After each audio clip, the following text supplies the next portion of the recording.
I'm here with Rutherford Ashley, who is a poet and freelance writer in the Fort Defiance, Arizona area, not too far from Gallup, New Mexico. Hello, Rutherford. Hello, Rachel.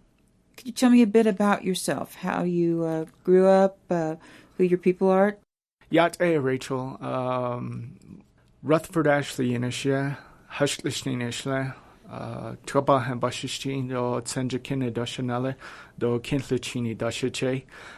My name's Rutherford Ashley. I'm Mud Clan, born for Water's Edge People Clan, and I'm from the Fort Defiance area. I consider myself a poet and freelance writer and basically a student of life. You never stop learning, Have you grown up in this area? Yes, born and raised in Fort Defiance, but you know how education takes us into different places, and so I'd say I'd spent a lot of my time in the Phoenix Valley in Arizona for the most part. How did you first get interested in creating, in writing, in poetry, storytelling? I first started writing during my freshman year at Arizona State University, or I should say I took writing a little bit more seriously or paid attention to it a lot more because I had a particular instructor, Dr. G. Lynn Nelson, who had us write poems and essays in a sort of poetic form that centered on an image-based showing and not telling of who we were for the most part. And it was a really unique class, and I don't want to get off on a tangent explaining about that, but that's how I got started, was because of an individual named Dr. G. Lynn Nelson at Arizona State University. And of all places, it wasn't a creative writing class. It was a freshman composition class geared towards Native Americans. Growing up, were you at all interested in writing, whether songs, poetry, stories? I think you, as a writer, you kind of have the singing in the shower syndrome, especially when you're reading other writers. Like I read a lot of literature. Everyone has their favorites, either Catcher in the Rye, George Orwell, or Steinbeck or Carl Sandburg, either poetry, novels, or short stories. Edgar Allan Poe is a popular one with high school students. But you sort of, I call it like kind of singing in the shower, where you want to, or you aspire to writing, but you don't know where to start. And when you read writing, like say Edgar Allan Poe, you kind of relate to the shadowy images and all the angst you're going through during teenage years. And so I think each of us individually, if we keep a journal or not, or take a creative writing class in high school, we sort of explore those type of things, in terms of approaches to writing. I myself kept a journal because I had a creative writing class, and so it was sort of like something hidden if I did it on my own. So if I took a creative writing class, it was like, hey, I don't have to hide this. I don't have to hide writing in front of people, because I think it makes people uneasy when you write in front of them, especially your own family, and they're like, what are you writing? Are you writing about us? What are you writing about? So the creative writing class back in high school, it didn't open me up a lot because I was still very sheltered back then, but it was a beginning. What first got you interested in your latest project, a Navajo scrapbook? And could you tell me a bit about your thought process, how you came to do this, what the project is about? Okay, the project in question, a Navajo scrapbook, which is a collection of roughly 200 poems. About they're about five lines each, and done with a limerick style. Not exactly limerick, but I sort of followed the rhyme scheme, but not exactly to a T. There's a story behind that, but. Basically, I wrote it to get out of writer's block. I had been in writer's block for over 10 years and I couldn't produce anything. Everything I wrote was crap. And I don't know if I was just trying to find myself as a writer again, or, maybe I never found myself as a writer to begin with. But this was sort of a journey back to being excited about something you're writing. While the rhyme scheme may not be the same, it reminds me in a way of a sort of haiku form in which you're taking a very short, focused look at the word. Yes, exactly, and that was the challenge. I could have chose from all different types, sonnets, songs, or different styles of poetry. You could open up any high school textbook regarding that, or do there's all the traditional genres of either. Well, in this case, poetry, but I could have chose any one of those formats. And it's interesting you mentioned haiku, because there's a real economy of language that's going on with haiku, and everything has to be tight and almost precise. And that's what I like about haiku. But a lot of times when I write haiku, people are like, okay, you probably get it yourself, but they're not impressed.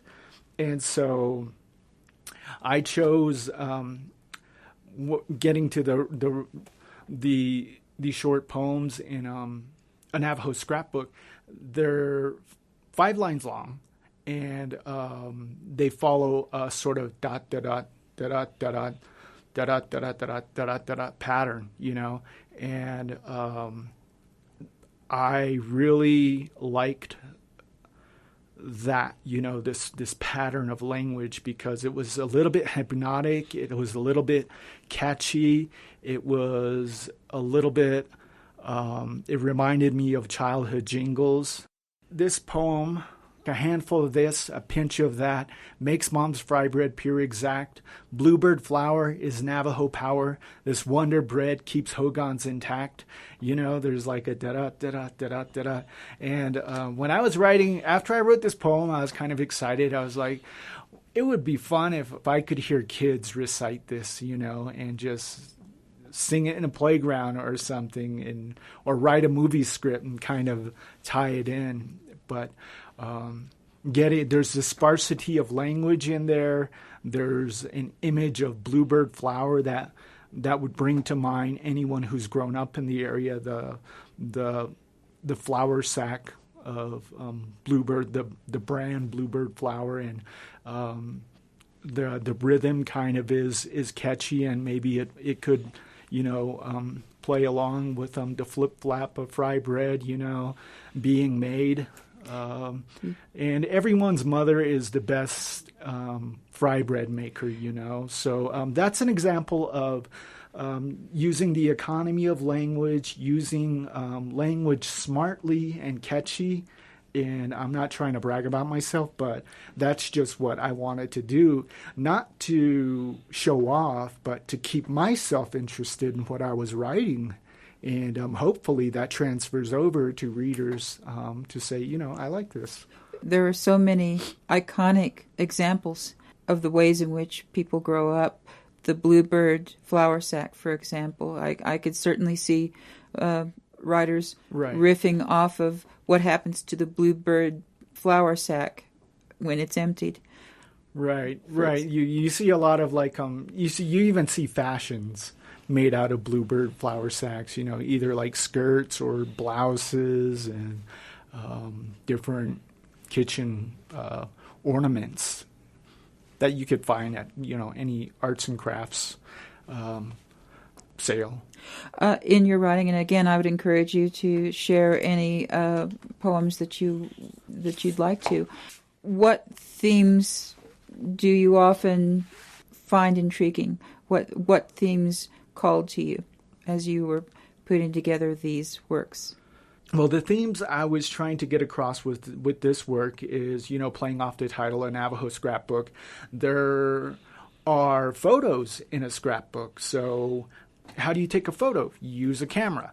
So in this case, what was the method to capture these photos is poetry. And so poetry was my best friend in this writing process. So all these pieces of writing, I was like, come on, poetry, you got to help me access either these memories or help me get snippets of memories so I can build little word photos out of these lines and within 5 words. And so you got to help me out. You're a non-entity, but you're everywhere, and you have to be the camera, or you have to whisper in my ear or whisper to my spirit and tell me how to write these things, how to take these memories, get at them somehow, and have me produce an image and have me add to that with something else. So the theme was a camera, and the camera, part of it was my own, mental mechanics, but the operator was poetry. So I was like, point me in the right direction. Hopefully I got a lot of things right. Would you like to read a particular poem? Well, I could just flip through it. And just like a scrapbook or a photo album, that's the reason why I wrote it like this, where you could open it up at any point, and there's no chronological order in this case. And so you could read one poem, like this poem, Babylon Today. Belshazzar and the prophet Daniel, who saw the writing on the wall, interpreting the hand, now where are wise men, who can decipher before our downfall? Can I read it over? Of course. Okay. For example, I can open the short book of poems. For example, I can open up the book and read this. For example, I can open up the poem, and there is this short piece called Babylon Today, and it goes, Belshazzar and Daniel, prophet. It's called Babylon Today. Belshazzar and the prophet Daniel, who saw the writing on the wall, interpreting the hand, now where are wise men, who can decipher before our downfall? So that's obviously a biblical reference in there, and it's a little bit social commentary about the state of things right now, but that's kind of where I was coming from when I wrote that. Are you sometimes inspired by aspects of history, whether world history or, for that matter, Navajo and U.S. history?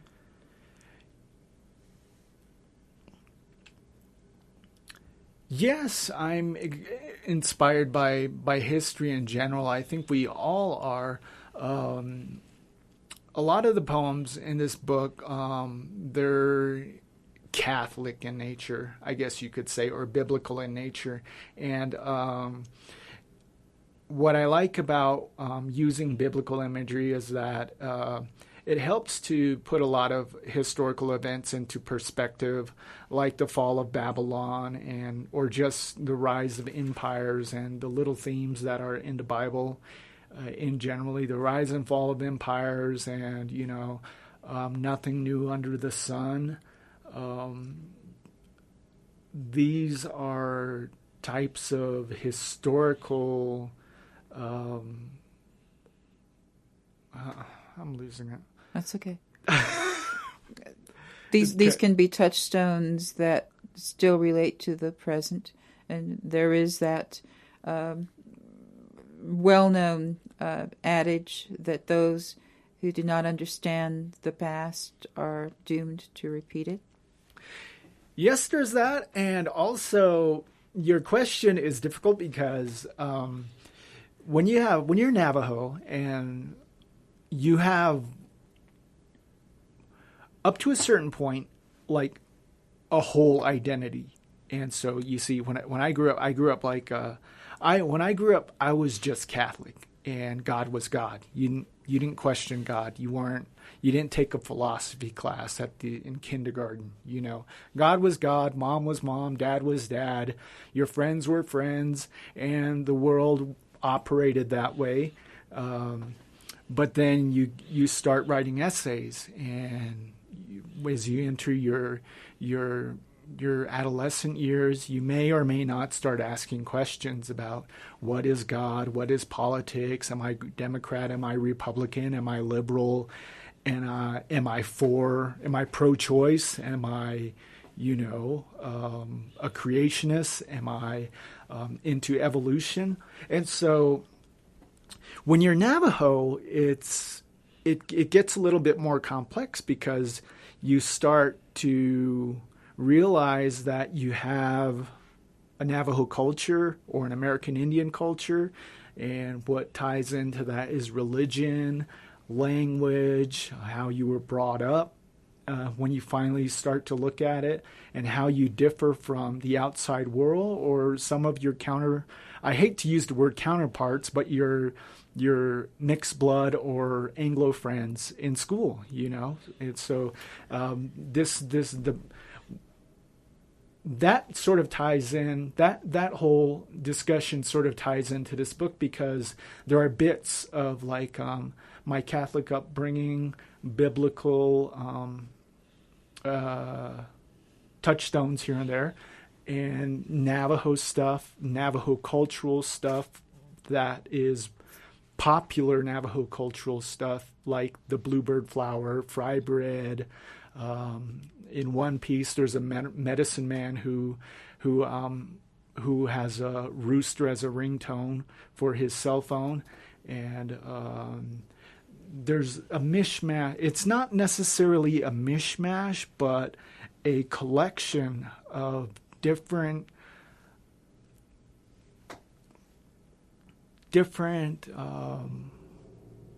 pieces of the world that make you who you are. And I am sure for each Navajo, it is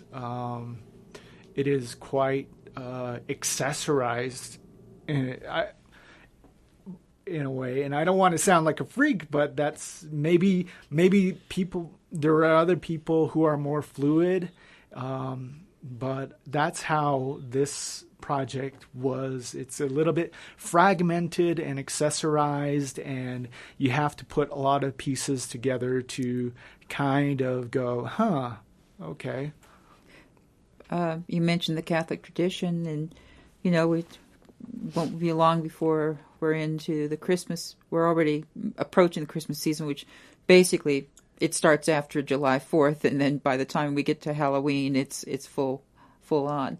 But if you look at the individual poems in your book as ornaments, you could think of these connected pieces as ornaments on a tree that may or may not be related to each other, but which convey a sense of whatever it is that you were feeling in a given time when you were writing them. Right, exactly. They're little pieces, and I think pieces is the right word. And so, and it's a in this case, I chose, if you use the tree as a metaphor, yeah. Yes, of one particular identity for this work, I'd say these are little scraps of memory from me, that have been embellished a bit and put on this tree to and that tree is called a Navajo scrapbook. And so the book isn't really about me. It's about doing something creative, and the creative aspect, the product that poetry and I happened to construct was a Navajo scrapbook. And thank you for the tree idea. Well, and the thing is, even though each poem is not expressly talking about yourself, you can't help but put yourself in your writing. Yeah, that's it's. I think anyone who writes has that problem. I did freelance writing for the Navajo Times and some other publications like Java Magazine in Tempe, Arizona, but a lot of your personality comes out in writing, and you have to do that. It's kind of like you have to put your own style into it. And I know journalism, when I had to write journalistic type of stories or articles, they had to be non-biased, but I don't think that really exists. But unless you're a Right. computer. But in journalism, as is the case with writing in general, there is that concept of the angle. What's the angle? What's the perspective from which you approach this piece? The perspective was to be as passive as I could. Like I said, there's one poem called. When I was writing this poem, there was while I was writing one particular poem. It's about lightning on the horizon, and I was watching this from the window of a kitchen, and I was looking towards an evergreen horizon, and I could see the flash of lightning on the horizon. And I was like, I don't want to mess this up, because this is nature, this is poetry, and it's saying something to me. And I don't want to say, claim this as mine. I want to just experience it and hopefully say, I saw this, but I used the passive voice in that poem to describe what I saw before me, which was lightning on the horizon. Do you think you could find it in your work? Yes. It's piqued my interest.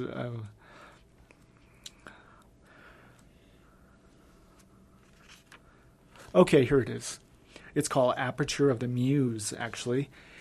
On a pine-topped horizon, see the lightning. Be still, is it frightening? I may be there, or just around here.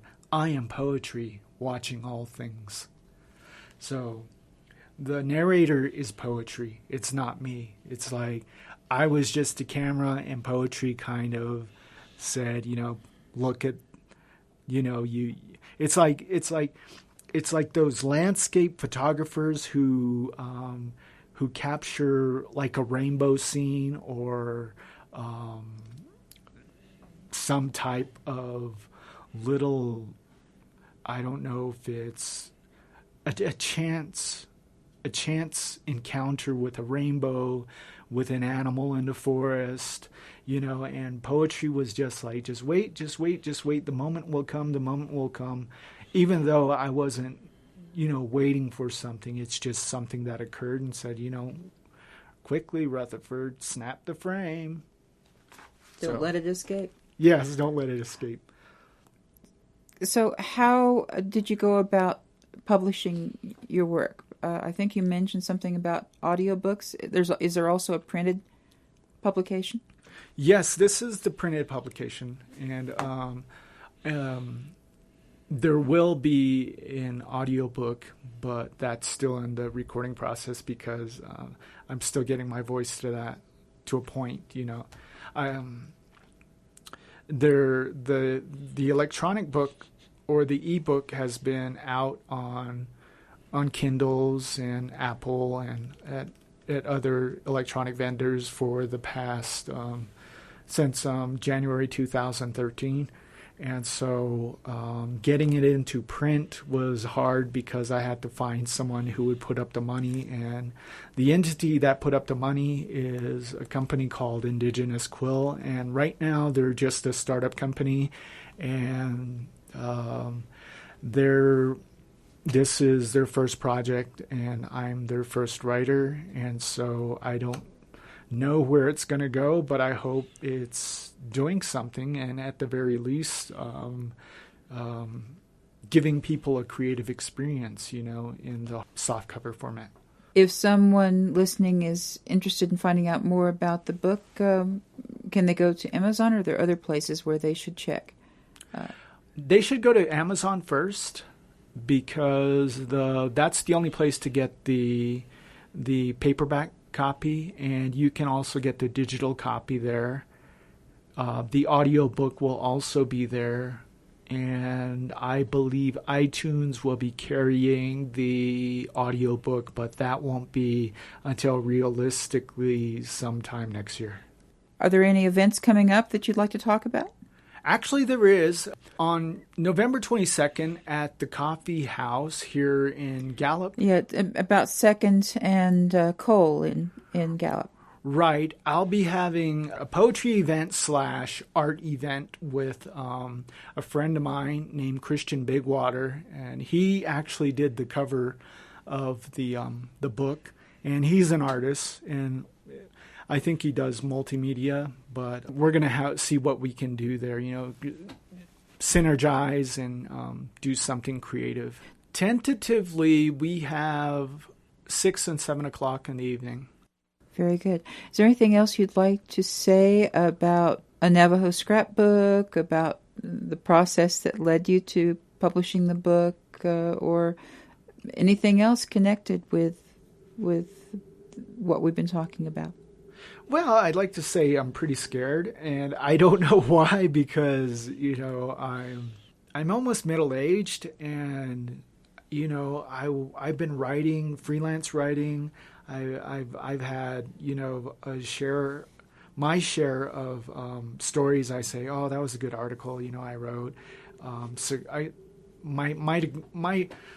I've had my share of satisfactions over the years, but it's kind of exciting now because I'm scared, because I've released this new book in a hard copy format, and I don't know what people are going to think, but in the beginning, that was my intention. I wasn't scared then, but now I'm scared now. So I just hope everyone enjoys what I have to offer, either in the electronic book format, or the paperback format, or the audio book. I suggest the audio book, or hopefully it gets posted somewhere, snippets of it online next year. I want to thank you, Rutherford Ashley, for coming by today and talking about your publication in ebook form and in a printed form of a Navajo scrapbook.